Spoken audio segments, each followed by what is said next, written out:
grande invitée ce matin, Christine Marchand. Bonjour.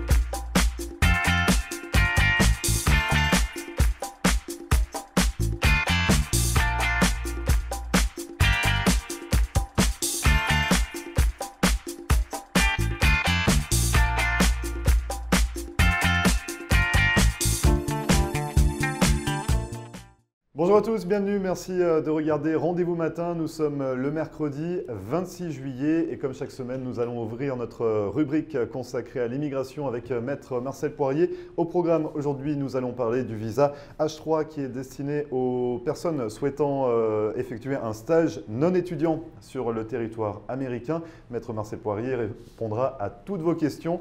Et puis en seconde partie, vous avez l'habitude, nous allons passer à table avec Sylvie Delanclos qui nous a concocté cette semaine sa recette de coq au vin. Restez avec nous. Juste avant, c'est la météo avec un ciel partiellement couvert ce matin dans le sud de la Floride. Quelques éclaircies attendues dans l'après-midi. Côté Mercure, il fait encore très chaud aujourd'hui. Comptez 30 degrés actuellement sur Hollywood et on attend 32 degrés au meilleur de la journée, soit 90 degrés Fahrenheit. Ne bougez pas, on revient juste après ça.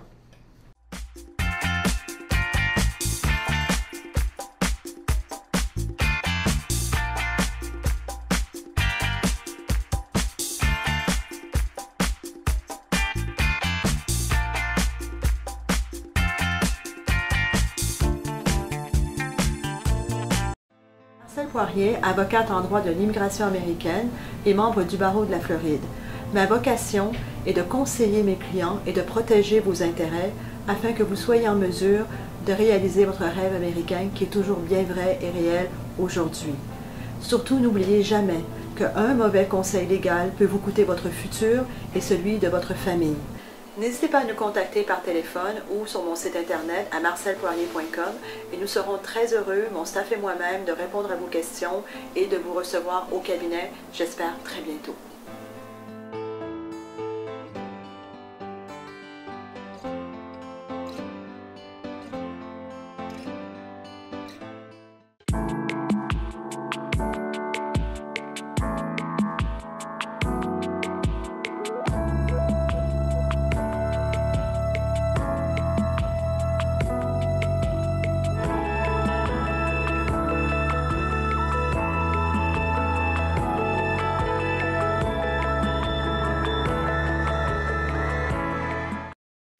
La Chambre de commerce Québec-Floride supporte les entreprises du Québec et de la Floride qui veulent développer leurs affaires sur les deux régions. Nos membres ont accès à un réseau solide de professionnels, à des activités de réseautage, à des missions commerciales et à d'autres services de support aux entrepreneurs.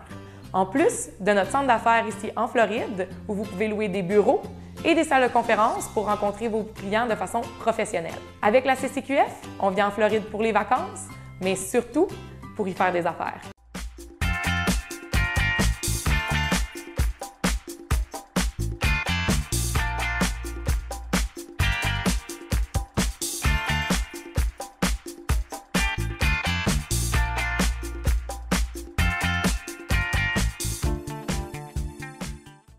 Merci à vous de regarder Rendez-vous matin. Nous ouvrons tout de suite notre rubrique hebdomadaire consacrée à l'immigration aux États-Unis avec Maître Marcel Poirier. Bonjour Maître. Bonjour Grégory. Et ce matin, nous allons parler du visa H3 qui est donc destiné à ceux qui souhaitent effectuer un stage non étudiant sur le territoire américain.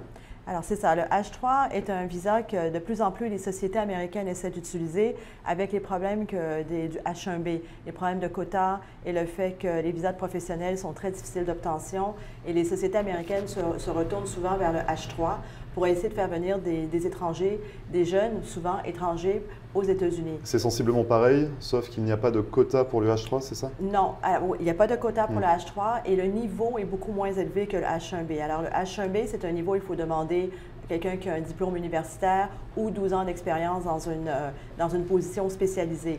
Tandis que le H3, ça peut être quelqu'un qui a besoin d'apprendre une formation aux États-Unis. Il ne demande pas nécessairement des diplômes universitaires ou de l'expérience de travail. Donc c'est ça justement, il se destine à qui ce visa H3?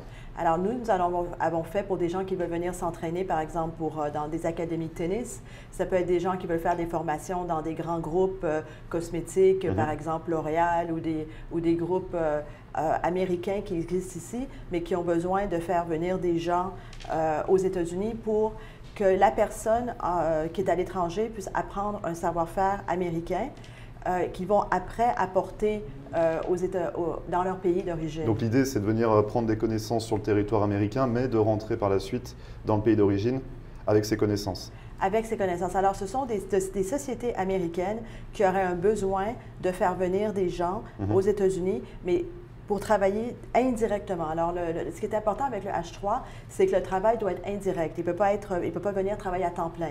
Ils sont obligés d'avoir un cursus. Quand ils sont ici, avoir par exemple des manuels, d'avoir des cours, des formations, et ils nous demandent des documents très précis. Quand vous faites une demande de H3, il faut avoir un programme. Qu'est-ce que la personne va apprendre durant la période de 2 ans? Parce que le H3 est mis que pour 2 ans et il n'y a pas d'extension possible. Donc la limite, c'est 2 ans pour le H3. Il n'y a que pas d'extension. Et pas d'extension. Ils peuvent faire venir avec leurs dépendants. Les dépendants vont avoir un H4, mais toujours pas le droit au permis de travail. Pas de possibilité de travailler, ni d'étudier. Voilà. Alors, les dossiers sont montés, si vous voulez, les sociétés américaines doivent avoir un programme de formation avec des heures de cours, avec des périodes prédéterminées, quand les gens vont appliquer, qu'est-ce qu'ils apprennent. Alors, le H3, c'est pour apprendre aux États-Unis un métier ou apprendre peut-être des choses culturelles ou apprendre un business qui n'existe pas dans leur pays d'origine. Alors, il faut qu'ils aillent faire une formation tous les jours. Alors, le programme doit être très déterminé. Le programme doit être fait sur 2 ans avec vraiment tout ce qu'ils vont faire semaine après semaine, avec les périodes de vacances. Donc, tout doit être établi à la demande, en fait, de ce visa. Alors, donc, au niveau du temps de travail. Dans la pétition en tant que telle, il faut avoir ce programme. Alors, les étrangers vont venir ici et ils vont suivre ce cursus et le travail doit être indirect. Qu'est-ce qu'ils veulent dire par indirect? C'est que le travail doit être en mesure de mettre en pratique qu'est-ce qu'ils apprennent. Alors, ce n'est pas comme si les sociétés américaines peuvent faire venir des personnes à H3 pour travailler à temps complet. C'est ça, en fait, le H3 ne peut pas remplacer le poste d'une personne dans l'entreprise. C'est ça, il ne peut pas prendre le travail d'un Américain. Alors, et l'immigration américaine veut savoir qu'est-ce que la personne va apprendre aux États-Unis qui est un plus dans son pays d'origine et qu'est-ce que la personne va apprendre aux États-Unis qui n'existe pas dans son pays d'origine et comment ils vont le mettre en place. Alors, c'est assez compliqué. Il faut avoir des preuves du pays d'origine de la personne. Parce que c'est une condition, justement, il faut que la personne en H3 n'ait pas de stage disponible dans son pays d'origine pour pouvoir venir aux États-Unis, c'est ça? C'est ça, et il faut le prouver. Alors, il faut avoir des lettres d'identité de leur pays qui vont dire non, ce programme n'existe pas, ces connaissances qu'ils vont apprendre aux États-Unis n'existent pas, et comment le stagiaire va bénéficier de ces connaissances aux États-Unis. Alors, il faut avoir toute une documentation du pays d'origine, comment ce savoir-faire va venir les améliorer et qu'est-ce qu'ils vont apporter. Et en plus, il faut prouver qu'est-ce que le training, le stage de la personne va apporter à la société américaine, ce qui est assez compliqué. Alors, par exemple, auparavant, nous en avons fait pour dire une société américaine fait venir des stagiaires pour que la société américaine puisse se faire connaître aussi dans le pays dans l'autre pays, dans le pays d'origine. Alors, il faut avoir les deux côtés. Qu'est-ce que la société américaine va avoir en avantage et qu'est-ce que la personne va rapporter dans son pays en avantage. Alors, il faut prouver les deux côtés. C'est pour ça que le H3, j'ai énormément de gens qui m'appellent après des refus. Il y a beaucoup de refus, c'est ce que vous disiez. C'est ça. Alors, il y a énormément de refus. Donc, sur quoi il faut jouer, en fait, sur quoi il faut insister pour que le visa puisse passer, justement? Il faut que le programme soit établi. Alors, ce n'est pas comme si une société peut dire « je veux faire venir quelqu'un en stage ». Ce n'est pas un J1, comme la différence entre il y a des mélanges entre le H3 et le J1. Le J1 était vraiment un programme de stage sans avoir de cursus attaché. Alors, une académie de tennis, par exemple, ils vont avoir des programmes, ils vont apprendre le fitness, ils vont apprendre la nutrition, ils vont apprendre peut-être des façons de jouer. Alors, il va y avoir un programme intellectuel d'une certaine façon et en parallèle, les gens, ils vont jouer. Alors, ils peuvent faire des H3. Alors, pourquoi il y a beaucoup de refus dans ce type de visa? C'est que les sociétés américaines ne prennent pas le temps de préparer ce manuel, de préparer un livre. Toutes les heures que le stagiaire devra effectuer, avec les cours qu'il devra suivre. Et aussi, ils demandent d'avoir le pourcentage de temps d'établi, de combien de temps ils vont faire un travail. Et qu'est-ce que ça représente? Qu'est-ce qu'ils appellent en anglais « productive », un travail productif. Ils ont le droit d'être payés, mais un minimum. Alors, le travail doit être un petit pourcentage à comparer du cursus qu'ils vont étudier. Alors, pourquoi beaucoup de refus? C'est que l'immigration voit bien que souvent les gens essaient d'utiliser le H3 au lieu d'un H1B et pour faire travailler les gens à temps plein. Alors, ce n'est pas ce type de visa. Les sociétés peuvent faire venir les gens pour apprendre, mais il faut qu'ils aient établi un programme très précis avec des horaires, comme s'ils allaient prendre un cours à l'université ou un cours au collège. C'est un peu le même type. Il y a une rémunération également avec ce H3? Oui, ils ont le droit d'être payés. Ils ont le droit d'être payés pour leur travail qu'ils font, qui est en fonction de qu'est-ce qu'ils vont apprendre, mais le montant qu'ils sont payés, c'est un montant qui n'est pas un montant, si vous voulez, de professionnel, parce qu'ils sont ici pour apprendre. C'est un minimum, mais il y a un montant quand même. Et un des problèmes du H3 que les gens ne sont pas trop souvent au courant, c'est qu'après, quand ils terminent, après 2 ans, il n'y a pas d'extension possible. On ne peut pas renouveler. Et ils sont obligés de repartir dans leur pays et ne peuvent pas revenir avant une période à l'étranger de 6 mois. Un autre visa comme un visa H1B ou un visa L, il faut qu'ils repartent et il y a une période de battement qu'ils ne sont pas en mesure de revenir aux États-Unis. C'est-à-dire que dès qu'on termine le H3 au bout de 2 ans, on doit rentrer dans le pays d'origine et on a 6 mois d'attente avant de demander n'importe quel visa? Non, avant de pouvoir revenir avec, par exemple, un H1B ou un autre type de visa, un visa L, ils sont obligés d'attendre une certaine période. Alors, vu qu'il n'y a pas d'extension, c'est un visa qui est très, très limité. Alors, ils ne peuvent pas anticiper de rester à long terme avec un H3. C'est important d'en parler parce que vu que les H1B sont bloqués, le H3 a le premium processing, alors ils peuvent demander que la demande en soit accélérée avec le 1225 $, ce qu'ils ont retiré du H1B pour le moment. Alors ça, c'est aussi un des éléments pourquoi les sociétés essaient d'utiliser le H3 de plus en plus. Alors le premium processing existe, les dépendants peuvent venir, les enfants et les épouses peuvent venir. En H4, ils ne peuvent pas travailler. Et pour revenir sur la procédure, il faut donc que le dossier soit bien établi, bien complet, que les heures soient bien référencées, que le travail soit bien défini. Est-ce qu'il y a d'autres documents à Alors, il faut avoir le CV, il faut avoir le parcours professionnel de la personne. Le dossier est envoyé à l'immigration américaine pour une approbation. Ensuite, il va avoir le dossier est envoyé après pour une interview à l'ambassade. Alors, il y a une interview à l'ambassade pour le H3. Donc, ça, on en parlera également, comment se préparer lors d'une interview à l'ambassade. Ce sera l'occasion d'une nouvelle émission. Une nouvelle émission, c'est ça. On a parlé du coût, le temps de procédure. Alors, le H3, c'est un visa qui demande beaucoup de temps pour le préparer parce que nous devons vérifier les manuels.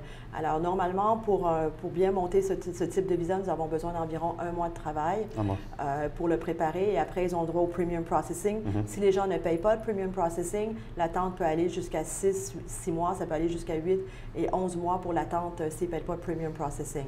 Et après, ils ont l'attente, bien sûr, pour avoir le visa émis à l'ambassade. Donc, 1 an. Si on ne prend pas le premium processing. Si vous ne prenez pas le premium processing, ça peut aller jusqu'à 1 an d'attente. Oui. Si on a besoin d'autres informations, Maître Marcel Poirier, on peut vous contacter comment? Alors, au cabinet à 305-854-4445 ou par email à marcelpoirier.com. C'est noté, merci beaucoup d'être venu nous parler du visa H3. On parlera donc dans une prochaine émission de toute cette préparation lors d'un entretien à l'ambassade, qui est très important également. Merci à vous et on se retrouve la semaine prochaine pour une nouvelle émission. Merci Grégory. Bonne journée. Et vous ne bougez pas, on revient juste après ça.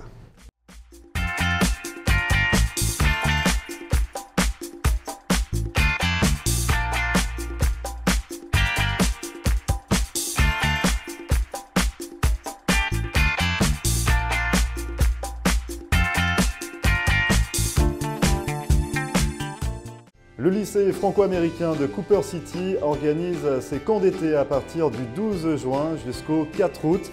Vos enfants âgés de 4 à 12 ans pourront ainsi bénéficier de nombreux ateliers, de la création théâtrale, de la danse, du jardinage, des cours de cuisine, de la gymnastique, de la pêche ou encore des activités aquatiques.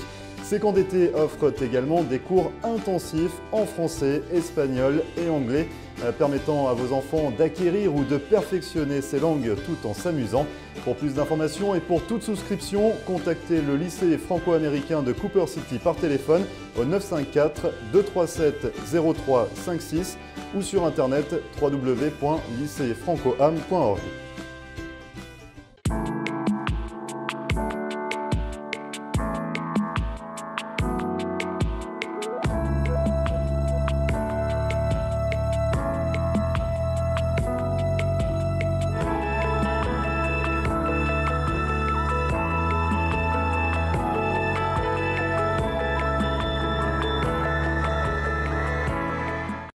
De nombreux Canadiens passent l'hiver dans le Sunshine State.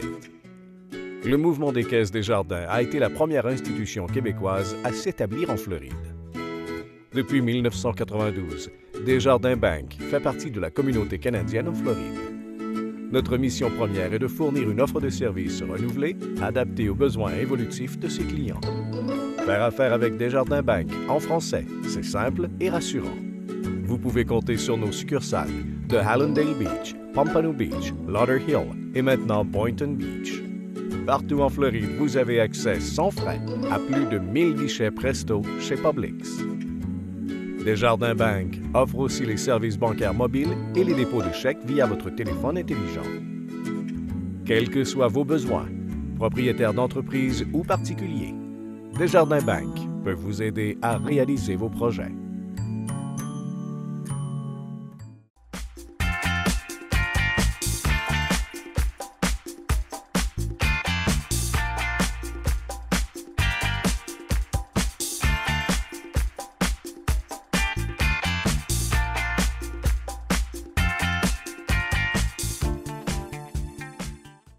Merci à vous de regarder Rendez-vous matin. Tout de suite, on passe à table, vous le savez, comme chaque mercredi, avec Sylvie Delenclos. Bonjour Sylvie.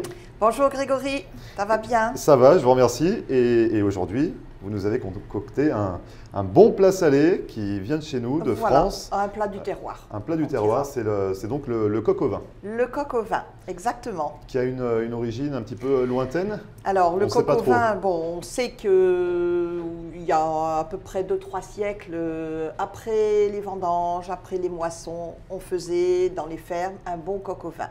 Voilà, on récompensait tout le monde avec un coq au vin. Et puis des pommes vapeur, c'était le plat traditionnel. Après, oui, il y a une histoire. Maintenant, est-ce que c'est vrai, est-ce que c'est une légende? Mais enfin bon, c'est l'histoire qu'on raconte. Alors, quelle est cette légende, justement? Alors, bien, c'est au temps de Vercingétorix et Jules César. Donc, vous voyez, c'est quand même pas d'aujourd'hui. Ça remonte? Oui, avant le premier siècle, oui, c'est ça. Donc, il y a une grosse bataille, ouais. On la connaît tous. Et puis, le chef gaulois, n'étant pas très content d'avoir perdu, Vercingétorix, voilà, il a fait envoyer un coq, un gros coq à Jules César pour se moquer de lui. Ah oui. Voilà, alors donc, qu'a fait Jules César? Eh bien, tout simplement, il a réinvité Vercingétorix. Et puis, il lui a fait déguster un coq, le fameux coq, mais cuit dans le vin. Parce que le vin, à l'époque, c'était quand même... un produit de luxe. Ah ben, c'était le symbole du luxe. Ouais. Donc, je pense que Vercingétorix n'en avait peut-être pas, Jules César en avait. Donc, ce qui fait qu'il a servi le coq au vin. Bon, donc ça viendrait de là, ce serait la légende de la naissance du coq au vin. Alors, est-ce que c'est une légende? Est-ce que c'est vrai? Peut-être c'est vrai, je ne sais pas. Disons que c'est toujours difficile, c'est quand même vraiment très lointain. Oui, pour aller vérifier tout ça. Je pense que la recette devait être quand même assez éloignée de celle qu'on a aujourd'hui. Il a été servi également dans un restaurant, ce coq au vin, celui de la mère Génin. C'est ça? Alors ça c'est un peu plus récent, ça date d'avant la dernière guerre. Cette cuisinière, dans son restaurant à Paris, il paraît qu'elle préparait son coq au vin le soir, elle l'enfermait dans une daubière, vous savez, ces grosses gamelles dans lesquelles on mettait des plats chauds, des daubes entre autres. Elle l'enveloppait et elle enveloppait tout dans des grosses couvertures.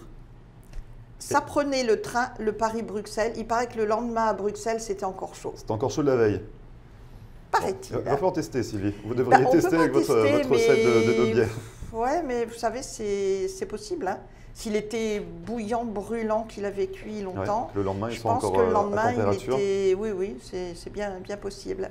Alors le vôtre, votre coq au vin, avec quoi vous l'avez préparé? Alors, mon coq au vin, ce qu'il faut, c'est choisir un coq dans les fermes, un coq âgé de 3 ans. Donc un jeune coq? Je ne sais pas, c'est jeune ça, 3 ans pour un coq, j'avoue que je n'ai pas vérifié. Mais voilà, un coq de 3-4 ans. 3 ans, donc 3-4 ans pour un coq. Bon, alors ici, on achète du poulet. C'est un peu compliqué de trouver des coqs. Voilà. Donc des morceaux de poulet différents. Là, on a du haut de cuisse, on a des cuisses, on a des petites ailes. On met des ailes, des pilons, des ailes aussi. On peut tout mettre.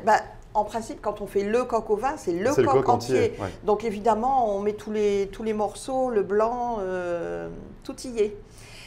Donc notre préparation. Alors, on le fait mariner dans le vin.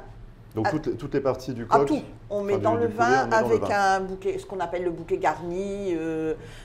Sel, poivre, bien entendu. Bouquet garni, c'est le thym, le laurier, etc. On parle de vin comme si c'était une évidence, parce qu'on prend du vin rouge pour la tradition. Du vin rouge, un morceau, c'est le mieux. Oui, mais il y a une exception. Alors, aujourd'hui, on cuit aussi le coq dans un vin blanc, un vin jaune du Jura. Vin jaune du Jura. C'est en Franche-Comté. Bon, je dirais que c'est la version luxe quand même, parce qu'il y a des morilles également. Voilà, le vin jaune, les morilles... Donc revenons à la version traditionnelle. C'est ça. Au vin rouge, donc une belle marinade. Alors une belle marinade, on le fait mariner, moi je fais mariner 3 heures. Ouais. Franchement, ça suffit. On prépare aussi donc une bonne garniture avec une gousse d'ail, des oignons, des petits carottes. oignons grelots normalement, des carottes. Moi j'ai mis ce qu'on appelle des civettes, c'est ces genres de tout petits oignons, vous savez, avec le vert encore au-dessus. Oui. C'est un meilleur goût. On fait revenir des lardons. On fait revenir des petits champignons de Paris, voilà. Et toute cette garniture, on la met de côté parce qu'il ne faut pas la cuire tout de suite avec le coq. Voilà, ça ferait un peu bouilli. Donc ensuite, une fois que nos morceaux de coq ont mariné, eh bien, on les met dans une cocotte, on les fait revenir, on les éponge un petit peu. Oui. On les fait revenir dans de l'huile d'olive, plus du beurre. Pas que beurre, pas que huile d'olive. Hein. On fait le mélange pour ne pas que ça brûle. Voilà. On saupoudre un peu de farine une fois que tous nos morceaux sont bien revenus.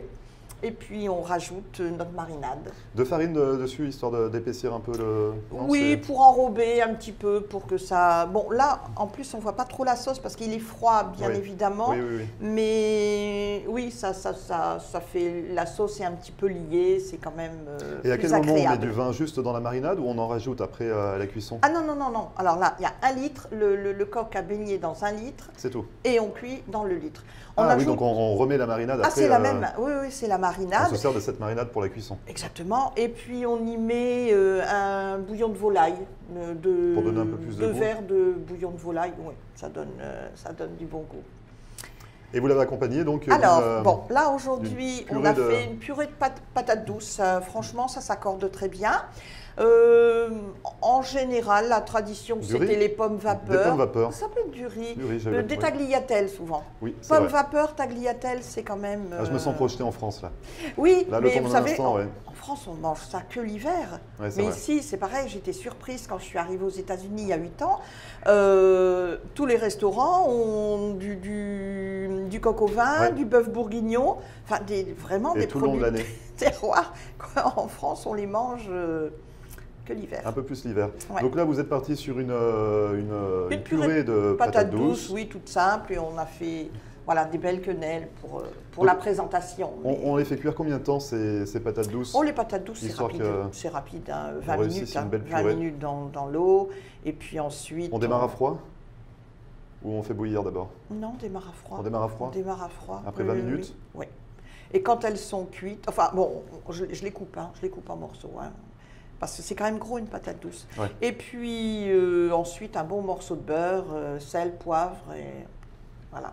Et c'est terminé. Voilà. On rajoute pas un peu de crème histoire de délayer un petit peu savez, tout est possible. Non, moi je rajoute. Les patates douces, ça supporte pas trop bien la crème. Hein. C'est pas la pomme de terre. Hein. Je vous demande ça, c'est personnel, et c'est pour ça que je commence à élaborer ma recette pour ma prochaine purée. Voilà.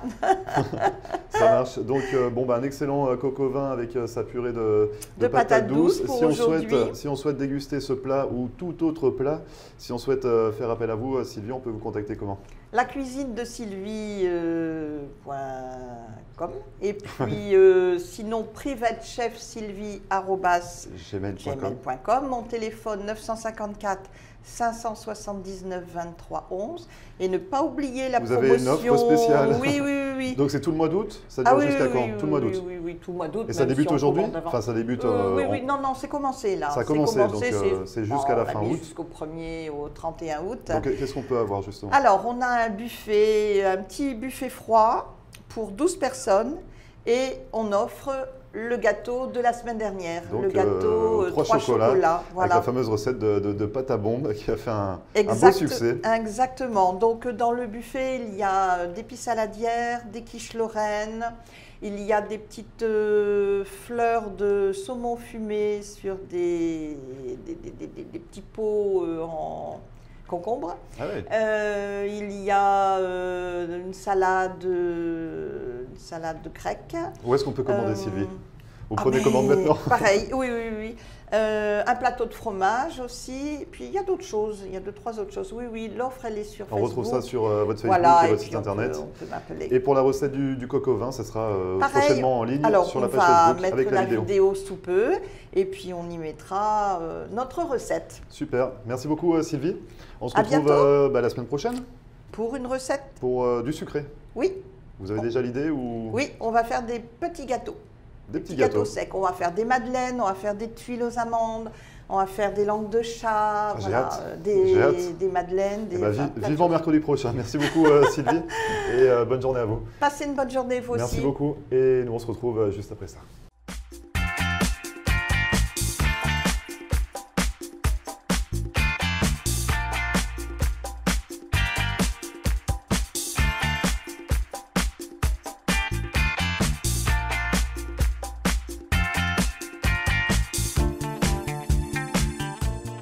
Le mouvement des Caisses des Jardins a été la première institution québécoise à s'établir en Floride, et ce, dès 1992. Vous pouvez compter sur nos 4 succursales et vous avez accès sans frais à plus de 1000 guichets Presto. Desjardins Bank offre un service bancaire mobile et le dépôt de chèques via téléphone intelligent. Quels que soient vos besoins, Desjardins Bank peut vous aider à réaliser vos projets en Floride. Faire affaire avec Desjardins Bank en français, c'est simple et rassurant. En Floride, le luxueux yacht Lady G vous accompagne dans tous vos événements privés et corporate d'une capacité de 80 personnes à quai, une gastronomie préparée par un chef privé avec une formule dînatoire, d'excellents produits frais, du champagne et des vins français. À bord, salon détente autour d'un fauteuil massant et de ses parfums aromatiques et diverses animations comme du sabrage de champagne dans le jacuzzi à débordement, sans oublier l'ambiance assurée sur la piste de danse. Pour tout renseignement, contactez Tania par mail worldeliteconcierge@gmail.com ou par téléphone 305 587 8695. La carte orange est essentielle à tous ceux qui voyagent dans le sud de la Floride. Bénéficiez de rabais et de privilèges dans des restaurants, du magasinage, des loisirs, des hôtels et aussi sur la location de voitures. Visitez carteorange.com et abonnez-vous à notre infolettre afin de voir en primeur toutes les offres de la carte et aussi la liste actualisée des partenaires. Avec la carte orange, c'est simple, voyagez, économisez, souriez!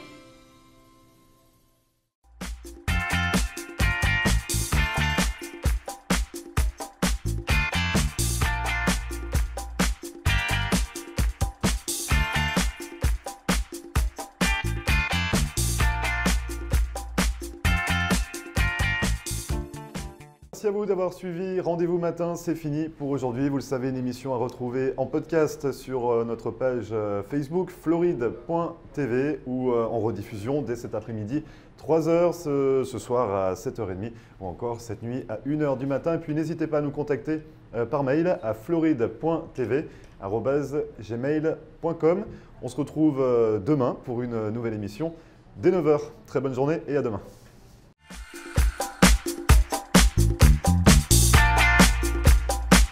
Et voilà, nous sommes de retour pour Rendez-vous matin avec mon invité ce matin, Christine